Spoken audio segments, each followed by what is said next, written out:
अदिति पहाड़ों के बीच बने एक छोटे से गांव की रहने वाली थी। उसे शहर की चकाचौंध से दूर पहाड़ों की शांत वादियां बहुत पसंद थीं। एक शाम उसे अचानक अपने बीमार दादी से मिलने शहर जाना पड़ा। बस का टाइम शाम का था।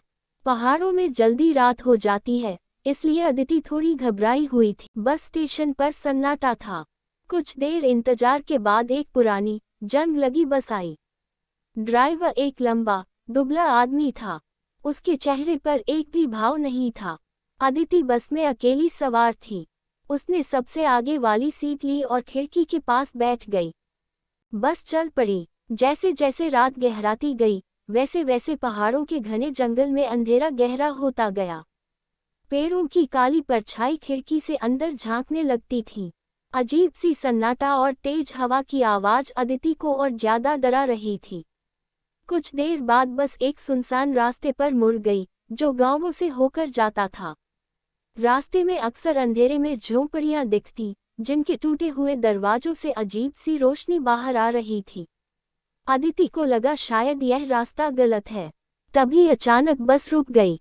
ड्राइवर ने पीछे मुड़कर भी नहीं देखा और कहा, कुछ देर रुकना पड़ेगा, गाड़ी खराब हो गई है। अदिति घबरा गई। उसने पूछा, यहाँ कहाँ रुके हैं?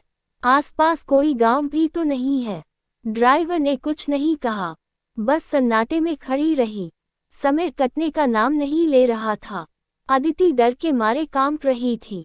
तभी उसे खिड़की के बाहर कुछ हलचल सुनाई दी। उसने झांक कर देखा तो सड़क के किनारे अजीब सी आकृतियां खड़ी थीं।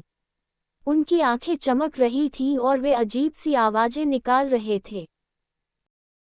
अदिति चीखने लगी, पर उसकी आवाज जंगल में खो गई। अचानक बस का दरवाजा खुल गया। वे खौफनाक आकृतियां बस के अंदर घुसने लगी। अंजलि जोर जोर से चिल्ला रही थी, पर कोई उसकी मदद करने वाला नहीं था। अचानक अदिति की आंख खुल गई। वह अपने बिस्तर पर बैठी हुई थी, पसीने से तरबतर थी। बाहर सूरज की रोशनी आ रही थी। वह बस एक बुरा सपना था। अदिति ने राहत की सांस ली, पर उसे अभी भी उस रात के सफर का खौफ सता रहा था। वह उठी और खिड़की के पास गई। नीचे सड़क पर वही पुरानी बस खड़ी थी, जिसे उसने सपने में देखा था। बस का दरवाजा खुला हुआ था और ड्राइवर कहीं नहीं था।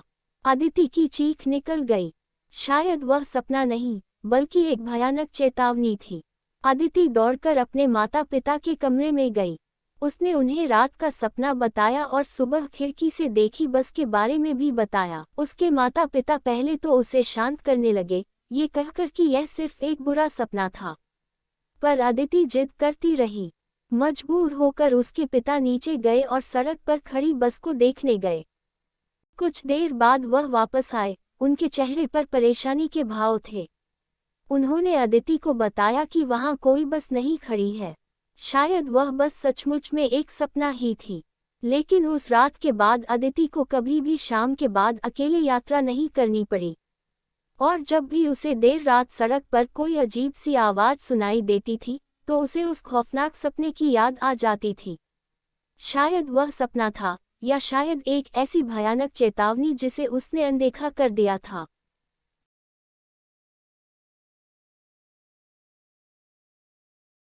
अगर आपको वीडियो पसंद आ रही है तो चैनल को लाइक करें और सब्सक्राइब करें। Thank you for watching.